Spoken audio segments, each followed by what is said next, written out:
The Legend of Zelda franchise is not afraid to incorporate horror and terrifying aspects into its games. While many people are still exploring Tears of the Kingdom and spending hundreds of hours exploring the chasms beneath Hyrule, this game is rich with eerie secrets, riddles, and possibly lore implications of the old narrative of the ancient hero, the goddesses, and the Zonai. Tears of the Kingdom contains without a doubt some of the scariest components for any nightmare fuel enthusiast to adore. However, perhaps not everybody has seen or heard all of these types of secrets. So here are 5 creepy secrets you may have missed in Tears of the Kingdom. So picture this scene with me. You've just got yourself a brand new Sheikah slate, phone, and you're looking for the best mobile game to play. Enter Raid Shadow Legends with awesome visuals, loads of powerful champions, and challenging PvE bosses and tactical PvP content. Raid's been going for over 4 years now and has tons of interesting stats, 700 plus characters to play and choose from, and it's got the deep lore, an intriguing story that's free on iOS, Android, and PC. And you can get it by scanning my QR code or clicking the link in the description. And if you know anything about me, I'm always going to choose the elves, so look at this pretty elf. So what's new with Raid? Well, they just added a fearsome new boss, Akumori the Phantom Shogun. This undead general is guarding everything you need for accessory ascension, a new feature that allows you to upgrade your champion's gear to even greater heights. And if you somehow manage to miss out on the incredible animated limited series, Raid Call of the Arbiter, then you can check out all 10 episodes on the official Raid Shadow Legends YouTube channel right now. So stop waiting, grab your Sheikah slate or phone, and give this game a try. So for new players, use my link or scan the QR code right here and get a free starter pack with this cool in-game loot. So thank you Raid Shadow Legends for sponsoring this video, and let's get back to it. Gloom's Lost Translation. Gloom, the manifestation of evil that spreads from Ganondorf's mummified corpse. It's horrifying, not just for its effects, but the implications it carries. Some fans believe this is the true, unadulterated form of malice from Breath of the Wild. It was previously presented as a sludgy magenta goop, but it is now an airborne pure red fog of doom that spread all over Hyrule. Ganondorf is not shy about using this type of stuff, and unlike malice, it has multiple illness effects that hurt the inhabitants within Hyrule. Gloom is a substance that drains the life of its victims. Gloom began emanating from deep places, most notable beneath Hyrule Castle, which is why at the start of the game, Zelda and Link are researching its actual source. Following the actual event of the upheaval, it was found in vast quantities within the depths and around chasms on the surface. Gloom has a similar viscous ooze-like appearance to Malice, but whereas Malice was purple-black, Gloom is now red-black. Gloom is also more potent and dangerous than Malice, as so it seems, as damages done by it can be permanent as shown by Ganondorf's attack on Link. Less severe exposure to Gloom was reversible, however, only under certain conditions, like activating or traveling to a light route, eating something with the sunny effect, food or elixirs cooked using a Sundelion, or remaining outside of the depths for long enough, which will slowly restore those lost hearts.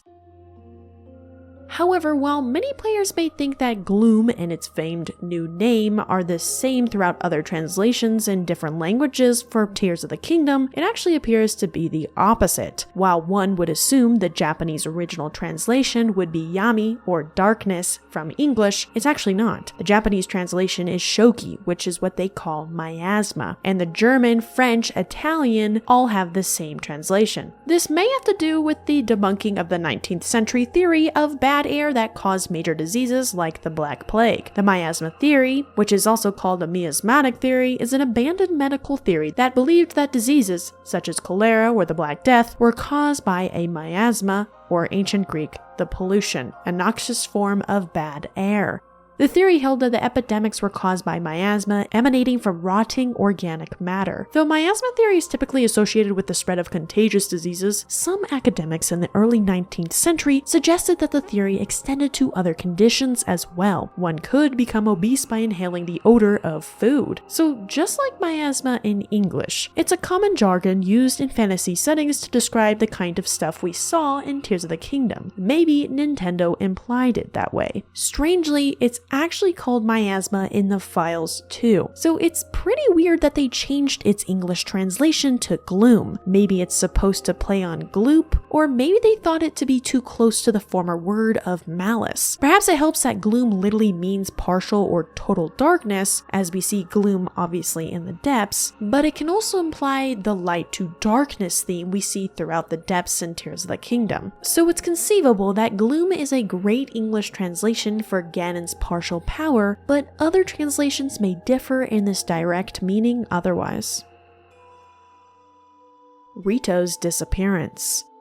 Rito Village is initially disturbing in Tears of the Kingdom, between the eerie version of its theme and the fact that only children are around and working. It almost seems like a PG version of Children of the Corn. It's an incredible relief to come across Tulin's parents and learn that not all of the Rito adults are gone. Still, the poor kids having to dedicate their time in filling in for their parents, I'm not really sure if they all come home in one piece. When completing the Wind Temple in Tears of the Kingdom, all appears to be what we would assume as normal, well, just for a bit. However, some of the Rito are actually missing. One of the major characters we see throughout Breath of the Wild was the infamous Rito bard named Cass. Cass is a minstrel who travels throughout Hyrule Kingdom in search of the ancient songs. He has left his family in his hometown of Rito Village to fulfill the final wish of his former teacher, the court poet. This journey is documented in Cass's journal in Breath of the Wild, but in Tears of the Kingdom, there's no sign of him. The only mention of Cass fans have discovered in the game is Pen stating that a famous bard once perfected his craft in this place, studying the songs of this land.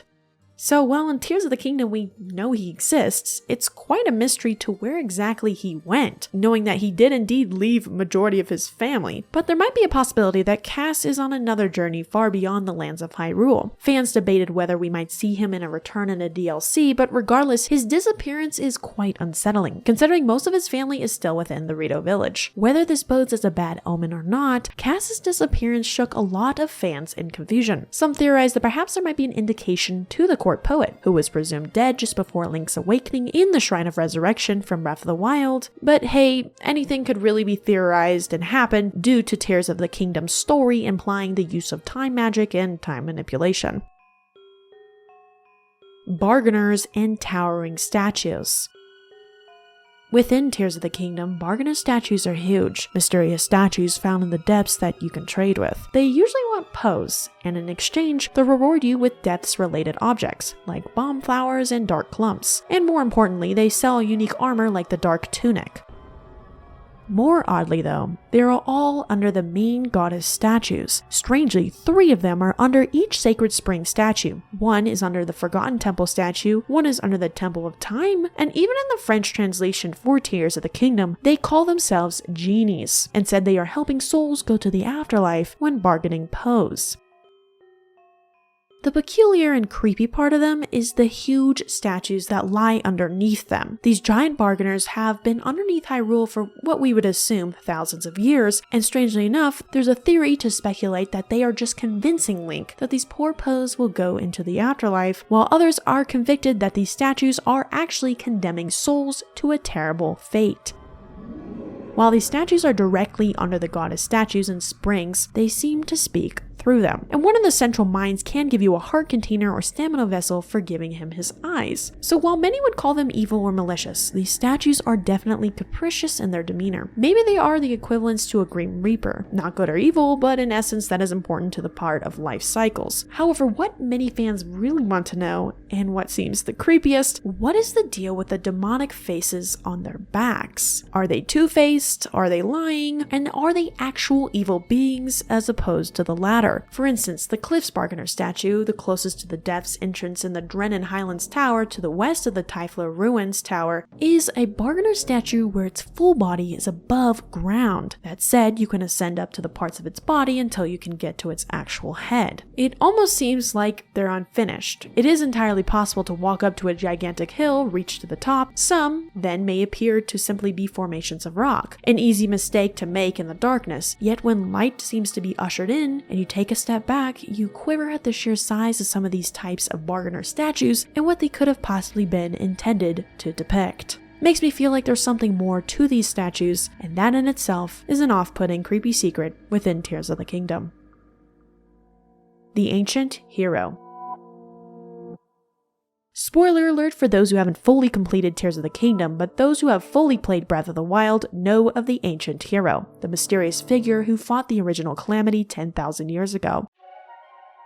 While this figure may just seem like just another link within the cycle of every legendary hero wielding the Master Sword, it's actually more unsettling than we might think. Link can actually wear the armor based on the ancient hero, and in order to get our hands on the ancient hero's aspect, players will need to complete all 152 shrines in Tears of the Kingdom. After finishing the last one, they'll get a message instructing them to return to the Temple of Time, where they'll find a chest containing the ancient hero's aspect behind the goddess statue near the once closed door from the beginning of the game. It is said to contain the spirit of a mighty hero who once saved Hyrule from calamity and is able to envelop the wearer in his aura, as it changes not only Link's appearance, but also his race. And as it is the first hero that defeated Calamity Ganon 10,000 years ago, Impa and Pura recognize this specimen with additional dialogue. So yes, while some fans may look at the armor at face value for its power and strength, the physical appearance change just straight up looks odd and even unsettling to fans when obtaining the armor. It doesn't even look full-blooded Zonai either. His ears are more akin to Hylian ears, and for some reason he has animal feet, which some deem as not a Zonai trait. He also has a tail, which is another non-Zonai trait, but it makes me wonder if he is even Zonai at all, because he honestly just looks quite different from what we've seen. Plus, the first thing I thought looking at the red hair was Ganon, considering the gold forehead emblem, or just Gerudo in general. So yeah, it's quite creepy to fans to say the least, not knowing what exactly the first hero was or is during the Calamity. And whether we realize that the ancient hero was Zonai or not, it really ends up being an unexpected character and quite alien to the Zelda series. There is definitely a way they could have made a Zonai-esque hero design look pretty good, but this just wasn't it. Spirits of the Past.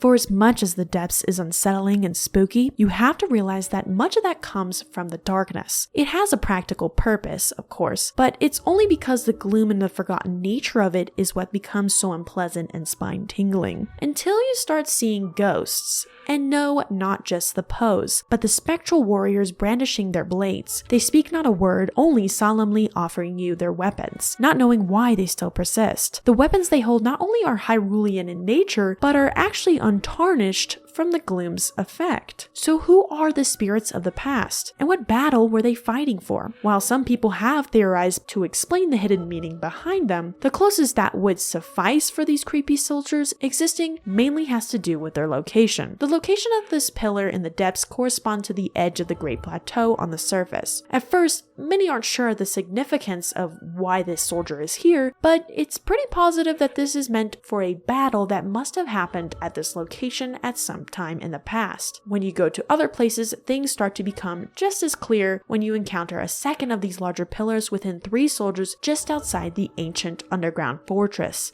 Its corresponding location in the surface is the Akala Citadel ruins. This was the location of a very well-known battle in the past. During the Calamity 100 years before the beginning of Breath of the Wild, the remnants of Hyrule's army took a last stand against the swarming guardians under the influence of Calamity Ganon's malice at Akala Citadel. This is explained in further detail within creating a champion as well. With Hyrule Castle compromised, the soldiers of the Kingdom of Hyrule fell back to Akala Citadel, a mighty fortress thought to be impregnable. So the next place to check would be below Fort Hateno, the second location of the last stand during the Calamity. And sure enough, there are a same amount of gathering of soldier spirits. It now seems very likely that these are the spirits of soldiers who had died during the Calamity 100 years ago. However, some people forget one important point about the depths. They are what we would deem as a dark world which mirrors Hyrule. The important locations on the surface are only mirrored in some way in the depths, and vice versa. So this could make even more sense to check exactly what was above these types of gatherings of soldier spirits on the surface. But they are also found all over the depths. Is it a fact that every single one of these soldiers died during the Calamity 100 years ago? I'm not really sure, but it seems like a large number of them are connected to that event. But with that, we are going to wrap up. 5 creepy secrets you may have missed in Tears of the Kingdom. Which on this list was your personal favorite of Nightmare Fuel? For me, to be honest, it's probably the mystery of the bargainer statues. I'm finding them to be quite creepy. Also, what scary things have you encountered throughout Tears of the Kingdom that others may not have? Leave that comment down below. Thank you for watching. Thank you again for Raid Shadow Legends sponsoring this video, and I will see you in the next video.